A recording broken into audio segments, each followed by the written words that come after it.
ঢাকাসহ দেশের ১১ জেলার ওপর দিয়ে ঘন্টায় সর্বোচ্চ ৬০ কিলোমিটার বেগে ঝড়ো হাওয়া সহ বজ্রবৃষ্টি হতে পারে বলে জানিয়েছে বাংলাদেশ আবহাওয়া অধিদপ্তর। শনিবার আবহাওয়াবিদ ডক্টর মোহাম্মদ ওমর ফারুক স্বাক্ষরিত দেশের অভ্যন্তরীণ নদীবন্দরগুলোর জন্য দেওয়া এক পূর্বাভাসে এ তথ্য জানানো হয়।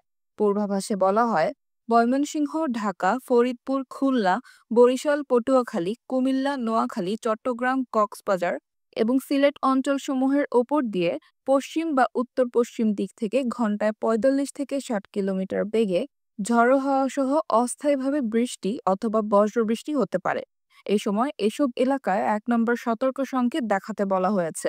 এদিন সারা দেশের পূর্বাভাসে বলা হয়েছে, ঢাকা, বরিশাল, চট্টগ্রাম ও সিলেট বিভাগের কিছু কিছু জায়গায় এবং রাজশাহী, রংপুর, ময়মনসিংহ ও খুলনা বিভাগের দু-এক জায়গায় অস্থায়ীভাবে দমকা হাওয়া সহ বজ্রবৃষ্টি হতে পারে। এদিন সারা দেশে দিন ও রাতের তাপমাত্রা প্রায় অপরিবর্তিত থাকতে পারে।